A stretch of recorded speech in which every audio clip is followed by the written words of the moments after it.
নমস্কাৰ বন্ধুসকল, আমাৰ ইউটিউব চেনেললৈ আপোনালোকক স্বাগতম জনাইছোঁ। আজি আপোনালোকক মাহগনি গছৰ বিষয়ে কিছু তথ্য দিবলৈ চেষ্টা কৰিম। ইয়াক কেনেদৰে ৰোপণ কৰা হয় আৰু ইয়াৰ ব্যৱসায়িক লাভালাভৰ বিষয়ে কিছু আলোচনা কৰিম আমি। মাহগনি গছ অত্যধিক মূল্যৱান গছ। ইয়াক সাধাৰণতে বিদেশী গছ, কিন্তু ইয়াক ভাৰতৰ মাটিত খাপ খোৱাকৈ কমা গছৰ লগত কম কৰি বনোৱা হৈছে। গতিকে আমি প্ৰতি বিঘা মাটিত 5 ফুট × 6 ফুট ব্যৱধানত ৰুই প্ৰায় আমি 450 পৰা 480ডাল গছ ৰুব পাৰোঁ আৰু 20-25 বছৰ অন্তত আমি কমেও 2 পৰা 3 কোটি টকা উপাৰ্জন কৰিব পাৰোঁ।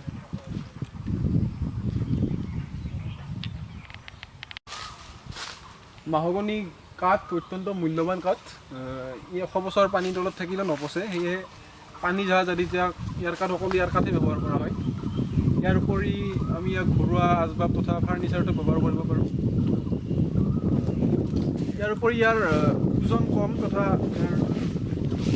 ডিউৰেবিলিটি অৰ্থাৎ বহুদিন নষ্ট নহয় বাবে ইয়াক নেশ্যনেল আৰু ইণ্টাৰনেশ্যনেল মাৰ্কেটত ইয়াৰ চাহিদা বহুত বেছি। এতিয়া আমি মাহগনি গছৰ ৰোপণ পদ্ধতি সম্পৰ্কে কিছু তথ্য দিম। মাহগনি গছ যিকোনো মাটিতে হয়, জেকা ঠাই বা ওখ ঠাই যিকোনো মাটিতে হয় ইয়াত। কিন্তু আমাৰ সাধাৰণতে চেগুন বা গমাৰি গছবিলাক জেকা ঠাইত মৰি যায়, কিন্তু এই গছ নমৰে। ইয়াৰ ৰোপণ পদ্ধতি সম্পৰ্কে আমি ইয়াৰ ডিষ্টেঞ্চ 5 ফুট আৰু 6 ফুট ৰাখিব লাগে। 5 × 6 ফুট, এইটো হ'ল আমাৰ 5 ফুট, আৰু ইপিনে দীঘলকৈ 6 ফুট। ইয়াৰ ৰোওতে আমি শুকান গোবৰ বা জৈৱিক সাৰ ব্যৱহাৰ কৰিব পাৰোঁ ৰোৱাৰ সময়ত। মাহগনি গছৰ আমাৰ মেইনটেনেঞ্চটো বহুত কম হয়, কাৰণ ইয়াৰ যিবিলাক ঠাল ঠেঙুলি বহুত কম ওলায়। বাকী গমাৰি গাছবিলাকৰ যেনেকৈ ঠাল ঠেঙুলি ওলাই থাকে, কাটি থাকিব লাগে, এইবিলাকৰ মেইনটেনেঞ্চটো বহুত কম হয়। বৰ্তমান অসমৰ বজাৰত প্ৰতি কেপি মাহগনি কাঠৰ মূল্য প্ৰায় 2500 পৰা 3500 টকা হয়। আৰু এডাল আমাৰ 20 বছৰ পুৰণি মাহগনি গছৰ পৰা প্ৰায় আমি 70 পৰা 80 কাপি পৰ্যন্ত কাঠ পাব পাৰোঁ। গতিকে আমি আজিৰ মূল্য হিচাপ কৰিলেও এডাল প্ৰায় 20 বছৰ পুৰণি মাহগনি গছৰ পৰা প্ৰায় 1 পৰা 1.5 লাখ টকা উপাৰ্জন কৰিব পাৰোঁ।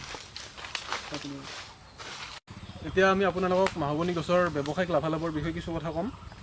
মাহগনি গছ ডাঙৰ হওঁতে প্ৰায় 20 পৰা 25 বছৰৰ সময় লাগে। বৃদ্ধিৰ সময়ত ইয়াৰ প্ৰায় 100 ফুটমান হয়, আৰু যিটো বহল সেইটো 60 পৰা 80 ফুট পৰ্যন্ত হয়। এতিয়া এইডাল গছৰ আপোনাৰ ৰোপণ কৰা প্ৰায় 4 বছৰ হৈছে। 4 বছৰত ইয়াৰ দীঘলটো যিটো প্ৰায় 40 ফুট পৰ্যন্ত হৈছে, আৰু যিটো বহল সেইটো আপোনাৰ 30 ফুটমান হৈছে, 30 ফুটৰ বেছি হৈছে। গতিকে আমি প্ৰতি বিঘা মাটিত 5 ফুট × 6 ফুট ব্যৱধানত ৰুই প্ৰায় আমি 450 পৰা 480ডাল গছ ৰুব পাৰোঁ আৰু 20-25 বছৰ অন্তত আমি কমেও 2 পৰা 3 কোটি টকা উপাৰ্জন কৰিব পাৰোঁ।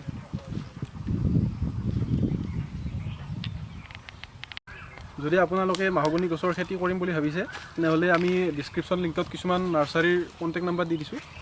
তাত আপোনালোকে যোগাযোগ কৰিব পাৰে উন্নতমানৰ গছপুলিৰ কাৰণে। গতিকে বন্ধুসকল, আজিলৈ ইমানেই। আপোনালোকৰ যদি ভিডিঅ'টো ভাল লাগিল তেনেহ'লে লাইক কৰিব, ছাবস্ক্ৰাইব কৰিব, আৰু অইন গছৰ বিষয়ে জানিব ইচ্ছা থাকিলে ভিডিঅ'টোৰ তলত কমেণ্ট কৰিব। আমি নেক্সট ভিডিঅ'ত আপোনালোকক সেই বিষয়ে জনাবলৈ চেষ্টা কৰিম।